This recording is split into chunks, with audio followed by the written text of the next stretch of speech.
Olá, professor Vinícius. Meu nome é Erasto. Eu estou na dupla com Marcondes Amarantes.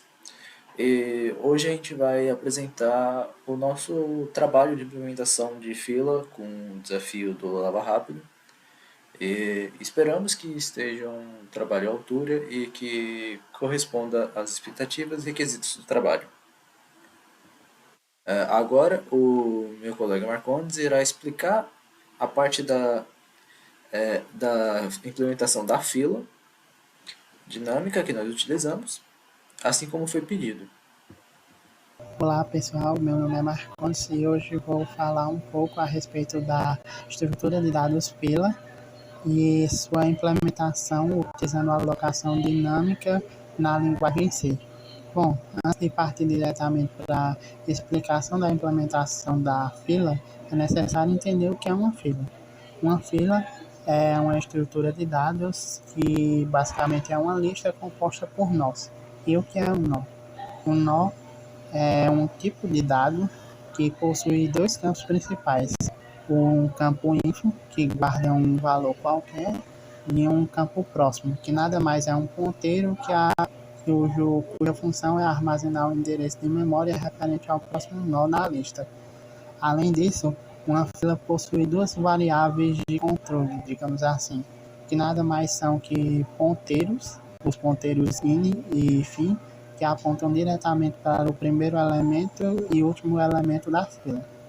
Bom, mas como a gente representaria um, um nó e uma fila na linguagem C? Bom, inicialmente é preciso definir o que é um nó. Para definir o tipo de dado nó, a gente pode usar uma estrutura, que nada mais é do que um agrupamento de variáveis referenciadas pelo mesmo nome. Como vocês podem notar aqui, utilizamos a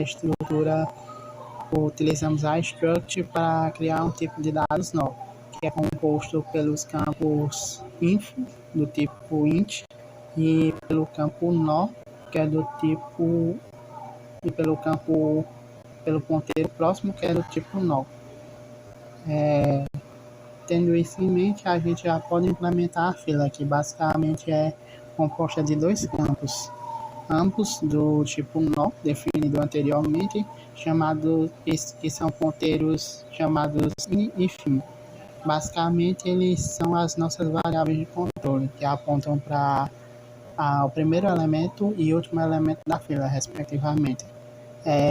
Eu chamo a atenção aqui pelo fato de eles serem campos do tipo nó, que foi o tipo de dados que a gente criou anteriormente, pois, sendo eles do tipo nó, eles compartilham da característica de ter um campo info e um ponteiro que aponta para o próximo nó na fila, ou seja, tanto o início como o fim podem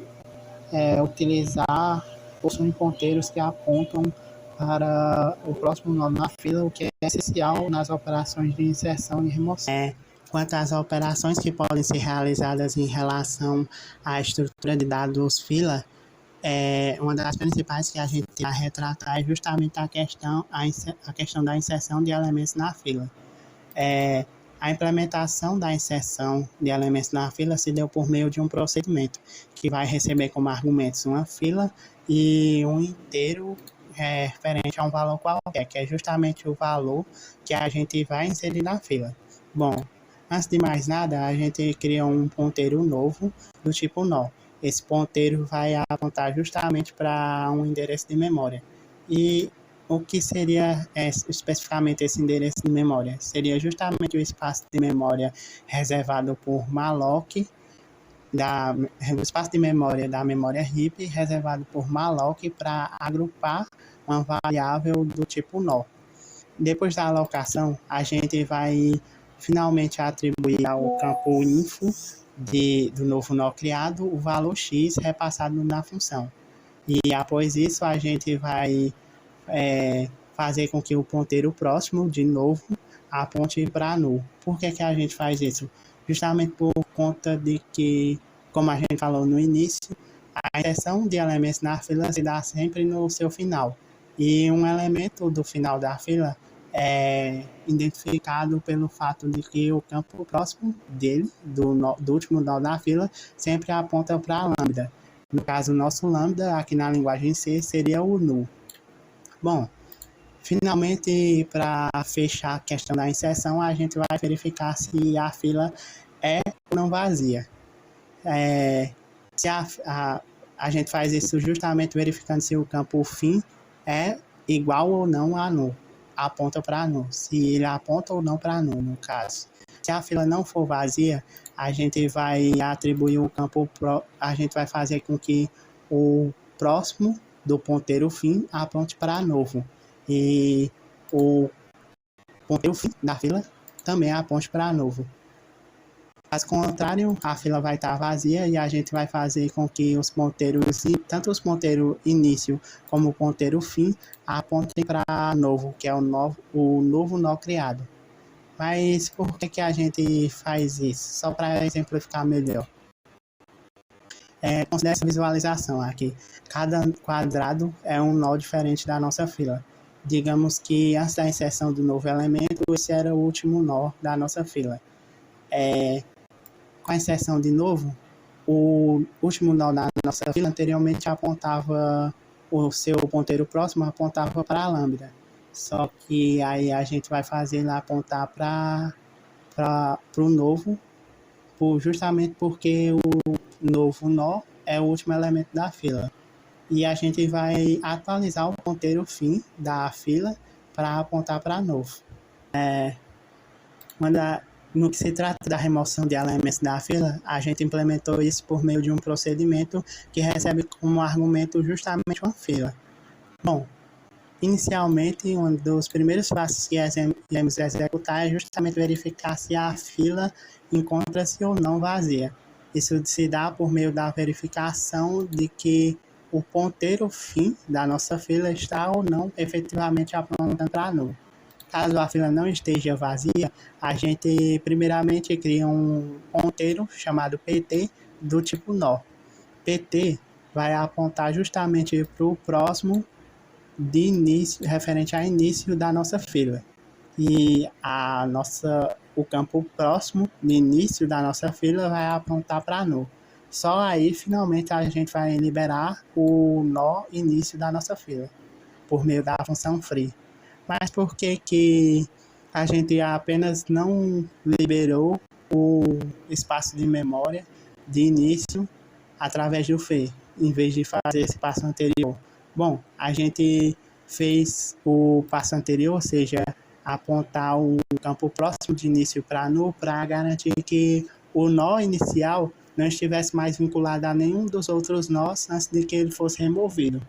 Isso nos garante que não vai ocorrer um vazamento de memória posteriormente na execução do nosso programa. Bom, após a execução desses passos anteriores, a gente finalmente faz com que o ponteiro início da nossa fila passe a apontar para PT, ou seja, PT passa efetivamente a ser o primeiro elemento da nossa fila.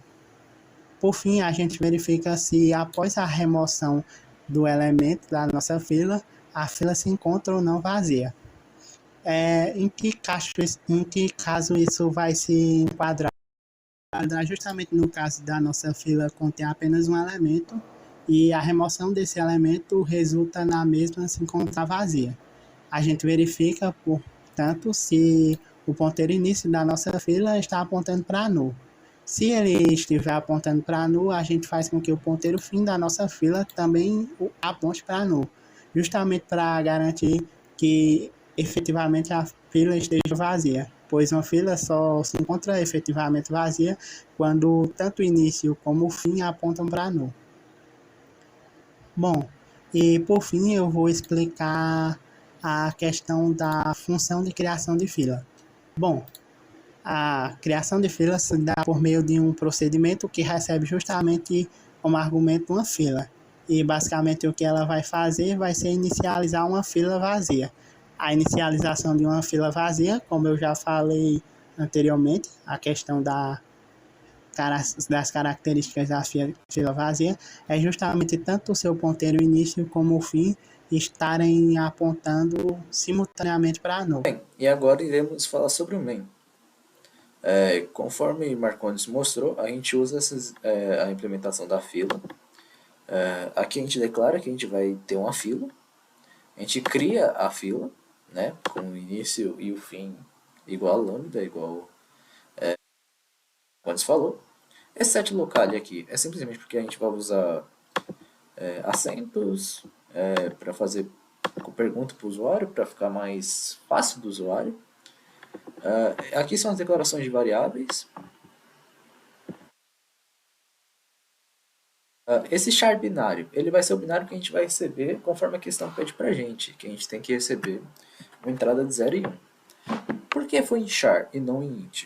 Porque em char fica muito mais simples para o usuário digitar sem a necessidade de espaços e enter. É simplesmente só digitar que o programa irá aceitar sem problemas.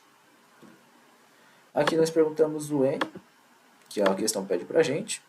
Esse C vai ser o limite da fila, que a questão também pede para a gente receber, e a gente recebe do usuário. E aqui o binário que o usuário irá digitar de 0 e 1, que é um vetor. Bem, com esse for, nós andaremos pelo o vetor binário inteiro, vendo que o quê? Se for 0, quer dizer que não chegou o cliente. E se for 1, chegou o cliente. E se não chegou o cliente, nós vamos ver se tem um carro lavando. E se o tempo dele for menor que 3. Por isso quer dizer que ele ainda está lavando. Então, se a fila não estiver vazia, né? Porque se estiver vazia, significa que não tem nenhum carro lavando. Então, tem que aumentar esse tempo. Aí nós verificamos se o tempo chega a 3. Se o tempo chegar a 3, quer dizer que ele foi lavado e vai remover da fila, né? Porque depois que o carro foi lavado, não tem porque ele estar na fila.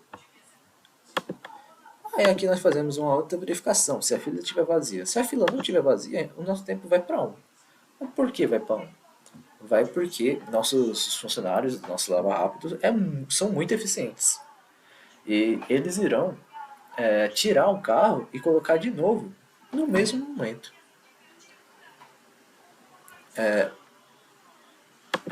Porém, se não tiver, se a fila estiver vazia, não tem por que aumentar o tempo, porque não tem nenhum carro sendo lavado. E esse else aqui? Esse else, ele é ao contrário, ele é desse if aqui. Ou seja, ele quer dizer o quê?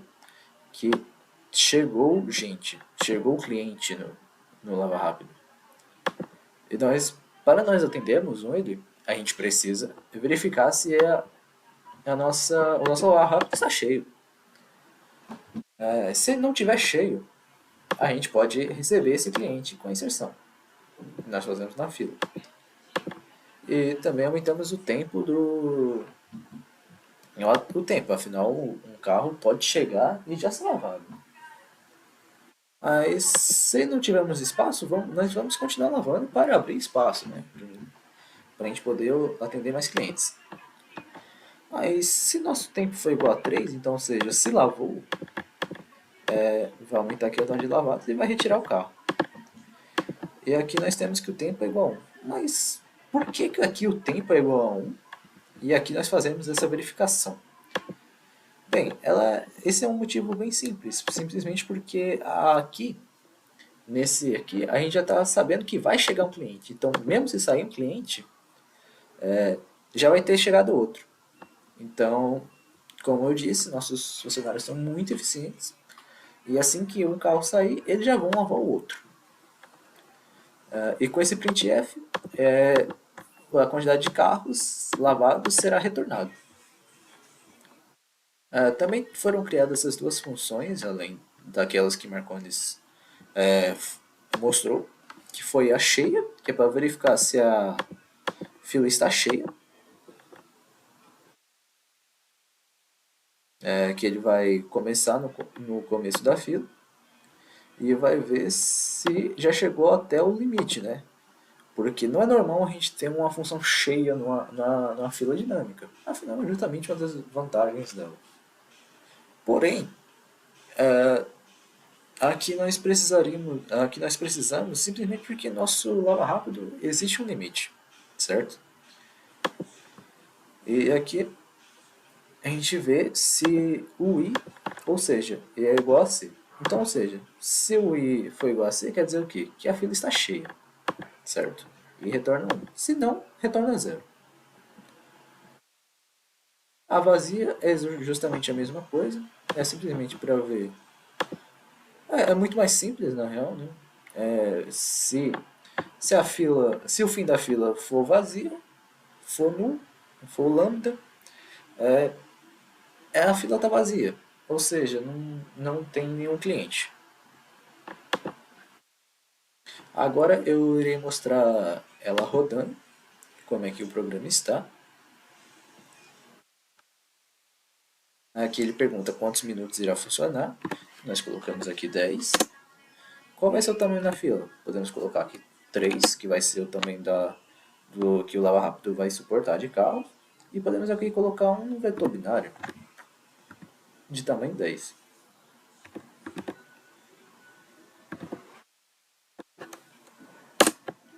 E mostra que foram lavados 4 carros. Sendo assim, o nosso, o nosso projeto de algoritmo de estrutura de dados foi feito assim. Muito obrigado pela atenção e esperamos que esse trabalho tenha atendido às expectativas.